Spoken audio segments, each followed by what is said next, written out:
Hola, mi nombre es Claudia Castillo y en este video presentaré una explicación sobre los 4 tipos de diagnóstico utilizados en el proceso de evaluación psicológica, los cuales son el diagnóstico nosológico, el sindromático, el diferencial y el hipotético. Explicaré en qué consiste cada uno, cuáles son sus principales características y por qué son importantes para comprender de manera integral la situación de un paciente. Posteriormente, presentaré un ejemplo de un informe psicológico que incluirá los datos de identificación, el motivo de consulta, los antecedentes generales, un genograma, las pruebas e instrumentos aplicados, los resultados obtenidos y el diagnóstico final, fundamentado en los criterios del Manual Diagnóstico y Estadístico de los Trastornos Mentales DSM-5-TR. El objetivo del presente reto es demostrar la importancia de realizar un diagnóstico psicológico basado en la evidencia, utilizando diferentes fuentes de información que permitan comprender las necesidades del paciente y diseñar una intervención adecuada. Comencemos. ¿Qué es el diagnóstico psicológico? Muchas personas piensan que el diagnosticar consiste únicamente en decir qué trastorno tiene un paciente. Sin embargo, es un proceso más complejo. El diagnóstico psicológico implica recopilar la información mediante entrevistas, observación clínica, historia de vida y aplicando pruebas psicológicas. Toda esta información se analiza de manera conjunta para comprender qué está ocurriendo con la persona y cuáles son los factores que influyen en su situación. De acuerdo con Campo, el diagnóstico también favorece el autoconocimiento del paciente y mejora la comunicación entre los profesionales de la salud, ya que proporciona una descripción organizada de la problemática y sirve como base para planificar la intervención. Además, el diagnóstico no debe entenderse como una etiqueta definitiva, sino como una herramienta que orienta el proceso terapéutico y ayuda a tomar decisiones fundamentadas. A continuación, veremos uno a uno los tipos de diagnóstico. El primer tipo de diagnóstico es el diagnóstico nosológico. Este consiste en identificar cuál es el trastorno o enfermedad específica que presenta una persona. Para ello, el profesional compara toda la información obtenida durante la evaluación con los criterios establecidos en manuales internacionales, como el DSM-5-TR o la Clasificación Internacional de Enfermedades. Es importante mencionar que el diagnóstico nosológico no se realiza únicamente con base en la primera impresión del psicólogo. Antes de llegar a una conclusión, es necesario recopilar información mediante entrevistas, antecedentes familiares, observación clínica y pruebas psicológicas. Solo cuando toda esta información coincide con los criterios diagnósticos establecidos, puede emitirse un diagnóstico formal. Una de sus principales ventajas es que proporciona un lenguaje común entre los profesionales de la salud. Esto permite que psicólogos, psiquiatras, médicos y otros especialistas comprendan fácilmente la condición del paciente y trabajen de manera coordinada para ofrecer el tratamiento más adecuado. Por ejemplo, si una persona presenta preocupación excesiva durante más de 6 meses, dificultad para controlar esa preocupación, fatiga constante, alteraciones del sueño, tensión muscular e irritabilidad, el profesional puede concluir que cumple con los criterios para un trastorno de ansiedad generalizada, según el DSM-5-TR. Sin embargo, es importante recordar que el diagnóstico no define a la persona. Cada paciente posee una historia de vida, recursos personales y circunstancias particulares que también deben ser considerados durante la intervención psicológica. El segundo tipo es el diagnóstico sindromático. A diferencia del diagnóstico nosológico, aquí todavía no se identifica cuál es el trastorno específico que presenta el paciente. Lo que se hace es reconocer un conjunto de signos y síntomas que suelen aparecer al mismo tiempo. Un síndrome puede estar presente en diferentes enfermedades, por lo que identificarlo representa solamente el inicio del proceso diagnóstico. Según Campo, primero se identifica el motivo de consulta del paciente y posteriormente se recopila información mediante la anamnesis, la historia clínica y los antecedentes personales y familiares para comprender mejor la situación. Imaginemos el caso de una persona que llega a consulta porque presenta dificultad para dormir, preocupación constante, irritabilidad, tensión muscular y problemas para concentrarse. En este momento, el psicólogo puede reconocer un síndrome de ansiedad.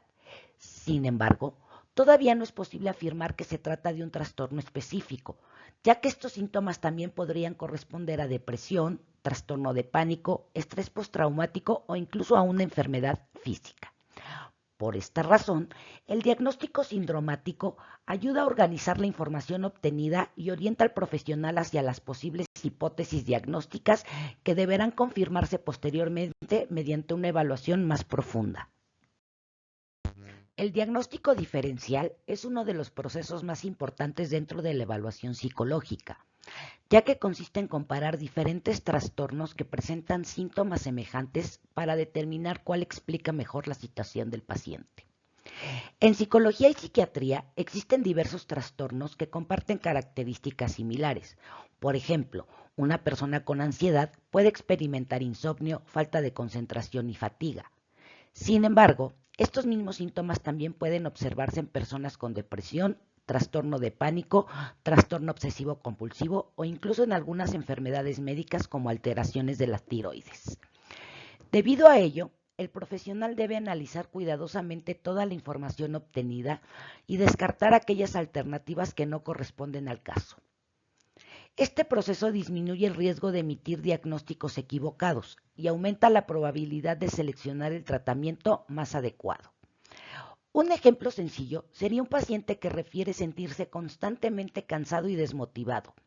En un primer momento podría pensarse en un episodio depresivo. Sin embargo, después de aplicar pruebas psicológicas y revisar su historia clínica, se descubre que el problema principal es la ansiedad generalizada, ya que la preocupación excesiva está provocando el insomnio y el agotamiento físico. En este caso, el diagnóstico diferencial permitió descartar la depresión como diagnóstico principal y establecer una explicación más precisa del problema. El cuarto tipo de diagnóstico es el diagnóstico hipotético. Como su nombre lo indica, consiste en plantear una posible explicación sobre el problema que presenta el paciente cuando todavía no se cuenta con toda la información necesaria para establecer un diagnóstico definitivo. Durante las primeras entrevistas es común que el psicólogo tenga varias posibilidades diagnósticas. En lugar de emitir una conclusión apresurada, formula una hipótesis clínica basada en la información disponible y continúa recopilando datos mediante entrevistas, observación, pruebas psicológicas e incluso información proporcionada por familiares cuando es necesario. Conforme avanza la evaluación, esta hipótesis puede confirmarse, modificarse o descartarse por completo. Esto demuestra que el diagnóstico psicológico es un proceso dinámico y flexible en el que cada nueva información aporta elementos para comprender mejor la situación del paciente. Por ejemplo, imaginemos a un adolescente que acude a una consulta porque presenta bajo rendimiento escolar, dificultad para concentrarse e irritabilidad. En una primera entrevista, el psicólogo podría pensar en un trastorno por déficit de atención e hiperactividad. Sin embargo, después de entrevistar a la familia y aplicar diferentes instrumentos, descubre que los síntomas comenzaron tras el divorcio de sus padres y que en realidad corresponden a un trastorno de adaptación. En este caso, la hipótesis inicial fue modificada gracias a la evidencia obtenida durante la evaluación. Este tipo de diagnóstico recuerda la importancia de no emitir conclusiones apresuradas y de fundamentar cada decisión clínica en información suficiente y confiable. Hasta este momento podemos observar que cada tipo de diagnóstico cumple una función diferente dentro del proceso de evaluación psicológica. El diagnóstico sindromático representa el primer acercamiento al problema, ya que permite identificar el conjunto de signos y síntomas que presenta el paciente. Posteriormente, el diagnóstico diferencial ayuda a comparar diferentes trastornos con síntomas semejantes para descartar aquellos que no corresponden al caso. Mientras tanto, el diagnóstico hipotético funciona como una explicación provisional que guía la evaluación cuando todavía falta información. Finalmente, Una vez reunida toda la evidencia clínica y comparados los resultados con los criterios diagnósticos establecidos, se puede emitir un diagnóstico nosológico que identifica el trastorno específico del paciente. Como podemos observar, estos 4 diagnósticos no son independientes, por el contrario, se complementan y forman parte del mismo proceso de evaluación psicológica.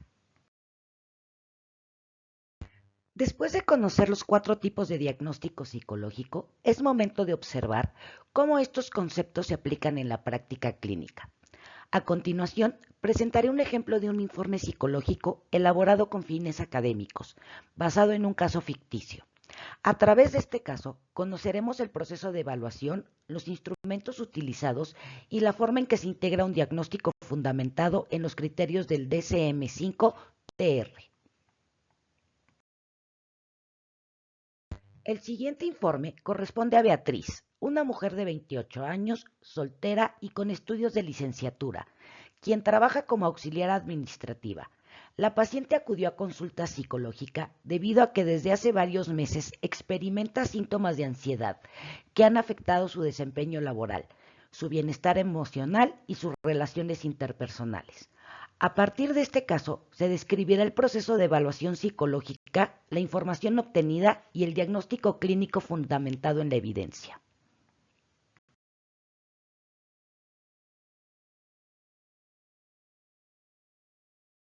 La paciente refiere que desde hace aproximadamente 8 meses presenta preocupación excesiva relacionada con su trabajo y diferentes situaciones de su vida cotidiana.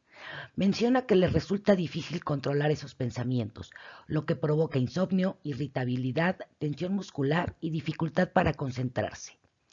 Durante la entrevista clínica, señaló que siempre ha sido una persona muy perfeccionista y autoexigente. Sin embargo, estos síntomas aumentaron después de asumir mayores responsabilidades laborales. En cuanto a sus antecedentes familiares, informó que su madre fue diagnosticada con un trastorno de ansiedad durante la adultez y recibió tratamiento psicológico. También comentó que su padre padece hipertensión arterial y suele ser una persona poco expresiva emocionalmente. Actualmente vive sola y considera que su principal red de apoyo es su madre. Como parte del proceso de evaluación psicológica, se elaboró un genograma familiar, el cual constituye una herramienta gráfica que permite representar la estructura de la familia, identificar los vínculos existentes entre sus integrantes y comprender la dinámica de las relaciones que pueden influir en el bienestar emocional del paciente. En este caso, observamos que Beatriz proviene de una familia nuclear integrada por sus padres y sus abuelos paternos.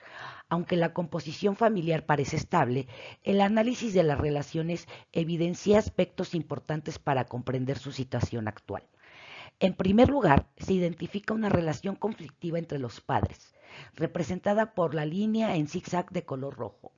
Durante la entrevista clínica, la paciente refirió que desde su infancia fue testigo de frecuentes discusiones entre ellos, principalmente relacionadas con problemas económicos y diferencias en la forma de educarla. Aunque no existió violencia física, describió un ambiente familiar caracterizado por tensión emocional y dificultades de comunicación, lo que pudo favorecer el desarrollo de estrategias de afrontamiento basadas en la preocupación constante y la autoexigencia. Por otra parte, el genograma muestra una relación muy cercana entre Beatriz y su madre, representada mediante la doble línea verde. La paciente la identifica como su principal figura de apoyo emocional y la persona con quien mantiene mayor confianza para expresar sus preocupaciones. Además, la madre cuenta con antecedentes de ansiedad, información relevante porque diversos estudios señalan que tanto los factores genéticos como el aprendizaje de determinados patrones de afrontamiento pueden aumentar la vulnerabilidad para desarrollar trastornos de ansiedad. En contraste, la relación entre Beatriz y su padre se representa mediante una línea discontinua de color naranja, indicando una relación distante. La paciente describe a su padre como una persona reservada, poco expresiva y emocionalmente muy exigente, lo que ha dificultado el establecimiento de una comunicación abierta. Aunque existe respeto entre ambos, la interacción suele limitarse a aspectos cotidianos y existe poca expresión de afecto. Finalmente, el genograma no solo permite visualizar quiénes conforman la familia, sino también comprender cómo las experiencias familiares, la calidad de las relaciones y los antecedentes psicológicos pueden influir en el desarrollo y mantenimiento de la problemática actual. Por ello, constituye una herramienta fundamental dentro de la evaluación clínica, ya que aporta información valiosa para integrar un diagnóstico psicológico desde una perspectiva biopsicosocial. Para realizar la evaluación, se emplearon diferentes técnicas e instrumentos psicológicos con el propósito de obtener información confiable y suficiente para integrar el diagnóstico. En primer lugar, se realizó una entrevista clínica semiestructurada y una historia clínica, las cuales permitieron conocer el motivo de consulta, los antecedentes personales y familiares, así como la evolución del problema. Posteriormente, se llevó a cabo la observación conductual durante las sesiones de evaluación. Finalmente, se aplicó el inventario de ansiedad de Beck para medir la intensidad de los síntomas ansiosos y el inventario de depresión de Beck 2 con el objetivo de descartar la presencia de un episodio depresivo mayor. La integración de estas técnicas permitió obtener una visión más completa del caso y fundamentar el diagnóstico de manera objetiva. Los resultados de la evaluación mostraron que la paciente presenta niveles elevados de ansiedad, caracterizados por preocupación excesiva, tensión muscular, inquietud constante, alteraciones del sueño y dificultad para controlar pensamientos relacionados con el trabajo y otras actividades cotidianas. La puntuación obtenida en el inventario de ansiedad de Beck fue compatible con un nivel severo de ansiedad, mientras que los resultados del inventario de depresión de Beck 2 permitieron descartar un episodio depresivo mayor como diagnóstico principal. Con base en la integración de la entrevista clínica, la observación conductual, los antecedentes familiares y los instrumentos psicológicos aplicados, se concluye que la paciente cumple con los criterios diagnósticos para el trastorno de ansiedad generalizada. F41.1, de acuerdo con el DSM-5-TR. Asimismo, se realizó un diagnóstico diferencial para descartar otros trastornos con síntomas similares como el trastorno de pánico y el trastorno depresivo mayor, fortaleciendo así la validez del diagnóstico final. Este caso permite observar cómo el diagnóstico psicológico es el resultado de un proceso sistemático de evaluación que integra la información obtenida mediante entrevistas, observación clínica, antecedentes familiares y pruebas psicológicas. Ningún diagnóstico debe establecerse con base en un solo dato o únicamente en la percepción del profesional. El informe psicológico constituye una herramienta fundamental porque organiza la información relevante, facilita la comunicación entre los profesionales de la salud y orienta la planificación del tratamiento. Además, el análisis del contexto familiar, representado mediante el genograma, aporta información valiosa para comprender los factores que pueden influir en el origen y mantenimiento de la problemática del paciente. Finalmente, este ejemplo demuestra la importancia de fundamentar el diagnóstico en criterios científicos como los establecidos en el DSM-5-TR y de considerar a la persona de manera integral, respetando siempre su historia de vida y sus características individuales. En conclusión, el diagnóstico psicológico constituye un proceso integral que permite comprender la situación del paciente desde una perspectiva biológica, psicológica y social. A lo largo de esta presentación, se explicó que los diagnósticos nosológico, sindromático, diferencial e hipotético no son procesos independientes, sino etapas que se complementan para lograr una evaluación más precisa y fundamentada. Además, el caso clínico permitió observar cómo la información obtenida mediante la entrevista, el genograma, la observación y las pruebas psicológicas se integran en un informe que orienta la toma de decisiones clínicas y la planificación del tratamiento. Finalmente, el uso de herramientas estandarizadas como el DSM-5-TR y los instrumentos de evaluación psicológica contribuyen a realizar diagnósticos sustentados en evidencia científica, siempre considerando las características individuales y el contexto de cada paciente. Muchas gracias por su atención.